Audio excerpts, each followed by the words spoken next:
अस्सलाम वालेकुम second year. आज जो है हमने चैप्टर नंबर 25 का जो है इसमें हमने देखना है टॉपिक अपना predation and its significance, parasitism and its significance, ठीक है। फिर सिम्बियोसिस, तो जितना हमसे इस वक्त हो सका इस वीडियो में तो हम ये अपना कवर करेंगे, ठीक है। तो जो है कि सिलेबस के साथ आप इसको टैली कर लीजिएगा। तो परिडेशन एंड इट्स सिग्निफिकेंस जो है ना, वो यानी कि ऑर्गेनिज्म का जो आपस में जो रिलेशनशिप होता है, हम यानी कि इकोसिस्टम पढ़ रहे हैं ना, तो इकोसिस्टम में हम ये देखते हैं कि ऑर्गेनिज्म जो हैं वो आपस में भी इंटरेक्ट करते हैं, अपने एनवायरनमेंट के साथ भी करते हैं, ठीक है ना। और इकोसिस्टम के ये कंपोनेंट्स होते हैं, ऑर्गेनिज्म भी, और सॉइल और एयर और टेम्परेचर, ये सब कुछ, ठीक है ना, वो ये बायोटिक कंपोनेंट्स होते हैं। और ऑर्गेनिज्म, प्लांट्स, एनिमल, फंजाई, सब बैक्टीरिया, माइक्रो ऑर्गेनिजम्स, ईटीसी, ये जो सारे हैं बायोटिक कंपोनेंट्स हैं, ठीक है। और फिर ये है कि जो ऑर्गेनिज्म का आपस में जो ताल्लुक है वो एनर्जी रिलेशनशिप है उनका, ठीक है ना, जो यानी कि फूड चेन और फूड वेब में भी हमने देखा, ठीक है ना। फिर यह है कि एनिमल्स का जो आपस में जो ताल्लुक है वो, तो एनिमल जो होते हैं, कुछ एनिमल जो होते हैं वो दूसरे एनिमल्स को अपना शिकार करते हैं, ठीक है ना। यानी कि एनिमल्स का आपस में प्रे और प्रीडेटर का जो है ठीक है ना, वो रिलेशनशिप है। तो ये हम ये देखते हैं, an animal that praise on other animal is a predator. तो ऐसा एनिमल जो दूसरे को अपना शिकार बना लेता है, ठीक है, वो प्रीडेटर कहलाता है। अब प्रीडेटर इज़ अ कंज्यूमर, तो प्रीडेटर जो है वो डेफिनेटली फिर कंज्यूमर है, ठीक है ना। यानी कि अगर डॉग रैट को खा रहा है, ठीक है ना, और तो फिर क्या है, वो कंज्यूमर है और वो प्रीडेटर है, ठीक है ना। The animal that is caught and eaten is the prey. और वो एनिमल जो बेचारा पकड़ा गया और जो शिकार हो गया, ठीक है, वो प्रे है। The overall process is called predation. तो ये प्रीडेटर प्रे का जो आपस में जो रिलेशनशिप है, ये जो सारा प्रोसेस है, ये कहलाता है predation, okay. The sizes of population of predator and prey are related to each other. तो जो प्रीडेटर और प्रे की जो पॉपुलेशन का जो साइज़ है वो एक दूसरे से इंटर रिलेट करता है, ठीक है ना।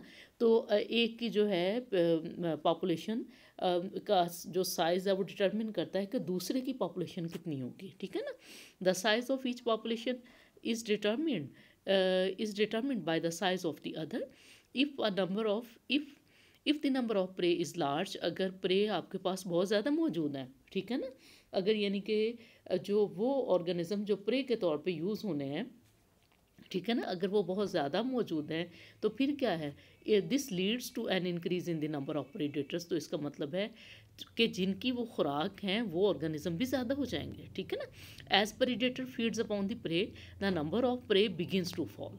तो फिर जब उनकी तादाद ज़्यादा होगी प्रीडेटर्स की, तो प्रीडेटर्स ने ज़्यादा खुराक कंज्यूम कर ली है, अब उनकी खुराक जो है वो कम होना शुरू हो जाएगी, ठीक है ना। यानी कि फिर जो प्रे हैं वो कम होना शुरू हो जाएंगे। The number of predator also decreases. और फिर जब उनकी खुराक कम होना शुरू हो जाएगी प्रीडेटर्स की, तो फिर प्रीडेटर्स जो है उनकी तादाद में कमी आना शुरू हो जाएगी वक्त के साथ, since they have smaller food supply, क्योंकि उनको अब खुराक जो है वो कम अवेलेबल है, ठीक है ना, इस वजह से। As the number of predators decreases, फिर जैसे जैसे प्रीडेटर्स की तादाद जो है वो कम हो गई है, इसका मतलब है कि उनकी खुराक की कंजम्पशन जो है वो कम हो गई है, ठीक है। इसका मतलब है कि प्रे जो है वो उनकी तादाद फिर ज़्यादा होना शुरू हो गई, ठीक है ना। वो ऑर्गेनिज्म जो प्रे के तौर पे यूज़ हो रहे हैं उनकी जो है तादाद फिर बढ़ना शुरू हो गई, ठीक है ना, ठीक है। तो as the number of predator decreases, the number of prey begins to increase. This food relationship of predator prey creates a cycle. तो इससे क्या होगा, एक साइकिल जो है वो क्रिएट होता है, ठीक है।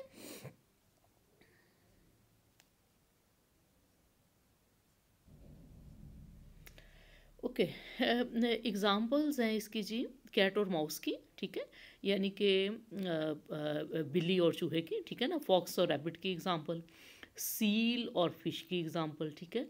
और उसके बाद यानी कि स्मॉलर फिश की एग्ज़ाम्पल, ठीक है ना, फ्रॉग और मॉस्किटो की एग्ज़ाम्पल है, हॉक और स्मॉल बर्ड्स वगैरह की एग्ज़ाम्पल्स हैं, ठीक है। किसकी, ये प्रीडेटर और प्रे की एग्जांपल्स हैं हमारे पास, ठीक है। इसके बाद हम पैरासिटिज्म देखेंगे, पैरासिटिज्म और उड्स की सिग्निफिकेंस जो है। तो पैरासिटिज्म जो है वो भी आप जानते हैं कि पैरासाइट्स जो है या पैरासिटिक रिलेशनशिप क्या होता है, जिसमें एक ऑर्गेनिज्म जो है किसी दूसरी स्पीशी के लिविंग ऑर्गेनिज्म से अपनी खुराक लेता है, ठीक है, उसके अंदर रहकर या उसकी बॉडी के ऊपर रहकर, ठीक है, और अपने जिससे खुराक लेता है वो उसका होस्ट है और होस्ट को वो मुसलसल नुकसान देता है, ठीक है। तो पैरासिटिज्म एंड इट्स सिग्निफिकेंस है हमारा next topic. This is an association between a host and a parasite which involves providing the parasite with food, यानी कि होस्ट पैरासाइट का रिलेशनशिप है, एक ऐसी एसोसिएशन है जिसमें होस्ट जो है प्रोवाइड करता है अपने पैरासाइट को फूड, प्रोटेक्शन भी देता है और उसको जो है ऐसी कंडीशन भी प्रोवाइड करता है कि वो सर्वाइव कर सके, ठीक है। The parasite may not harm the host, तो ये हो सकता है नुकसान पहुंचाए और ये भी हो सकता है कि नुकसान ना पहुंचाए। Diseases in living organism which are caused by parasites are called infestations, और वो डिजीज़ जो पैरासाइट्स की वजह से होती हैं लिविंग ऑर्गेनिज्म के अंदर वो क्या कहलाती हैं, इन्फेस्टेशंस कहलाती हैं, ठीक है। तो ये आपने याद रखना है कि इन्फेस्टेशन जो हैं वो क्या है, इन्फेस्टेशन जो है वो डिजीज़ जो लिविंग ऑर्गेनिज्म के अंदर होती हैं पैरासाइट्स की वजह से, ओके। पैरासाइट्स में भी एक्टोपैरासाइट्स, ठीक है ना, living outside the body of the host, easy fungi causing dandruff in hair and endoparasites living inside the body of the host, e.g. tapeworm in intestine of man, ठीक है ना।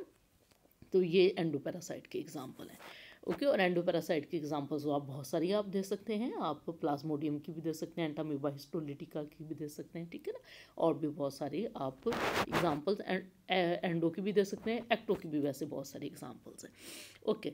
अब हम देखते हैं सिम्बियोसिस, ठीक है ना, दो जो हैं कि वो इकट्ठे अगर मिलकर रह रहे हैं ऑर्गेनिजम्स, ठीक है ना, एसोसिएशन में रह रहे हैं, it is an association between two organisms which bring benefits to both the organism, जिसमें दोनों को बेनिफिट है, ठीक है ना। दो ऑर्गेनिजम्स का आपस में मिलकर रहना, दो डिफरेंट काइंड्स के डिफरेंट स्पीशीज़ के मेंबर्स का आपस में मिलकर रहना और दोनों को ही जिसमें फ़ायदा हो रहा है, ठीक है ना। तो रूट नोड्यूल्स हैं, रूट नोड्यूल्स लेग्यूम प्लांट्स जो हैं पी और बीन, इनकी जो रूट्स हैं उनके अंदर जो है कि छोटी थैलियाँ बन जाती हैं जिनके अंदर सिम्बियोटिक बैक्टीरिया रहते हैं, ठीक है ना, which inhabit the roots forming root nodules. The bacteria in the root nodules fix nitrogen in soil for air, तो वो नाइट्रोजन को फिक्स करते हैं जो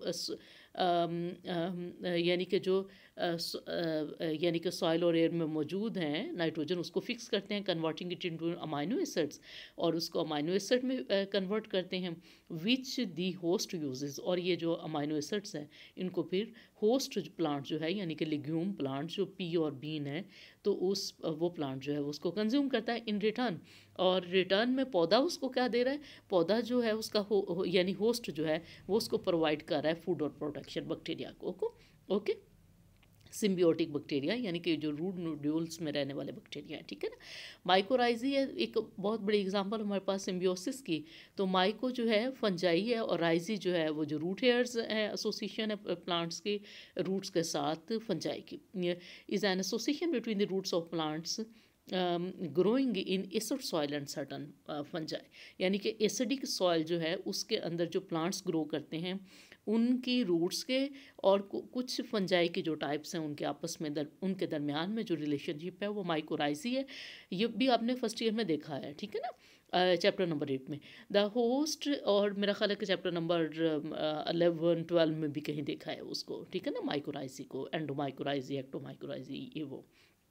द होस्ट इज़ पाइन, और यानी कि जो होस्ट स्पीशी है प्लांट की वो पाइन है, ठीक है, बीच है, आर हीथर, ठीक है, and it provides the fungus with an enzyme to digest, और इसके साथ जो फंगस रहती है तो फंगस क्या करती है, वो एंजाइम है उसके पास जो लीफ लिटर के कार्बोहाइड्रेट को डाइजेस्ट करता है, ठीक है, और रिटर्न में फंगस जो है वो पास करता है, the fungus symbiotes passes mineral ions from the soil to the host, ठीक है।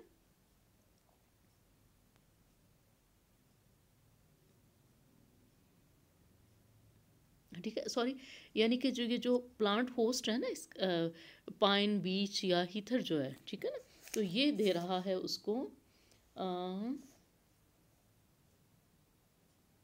ठीक है ना, ये फंगस को प्रोवाइड कर रहा है ठीक है ना। ये फंगस को एंजाइम प्रोवाइड कर रहा है जो कार्बोहाइड्रेट को डाइजेस्ट करते हैं, यानी कि जो लीफ लिटर यानी कि फंगस जो है वो सेप्रोफाइटिक है, ठीक है ना। तो वो जो लीफ लिटर को डाइजेस्ट करने के लिए के अंदर जो कार्बोहाइड्रेट है उसको डाइजेस्ट करने के लिए जो एंजाइम है वो प्लांट उसको दे रहा है फंगस को।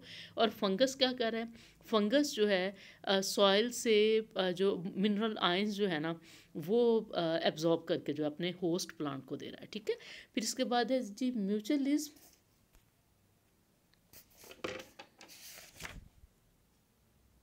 ठीक है, इतना एनफ है मेरे ख्याल में। ओके बेटा।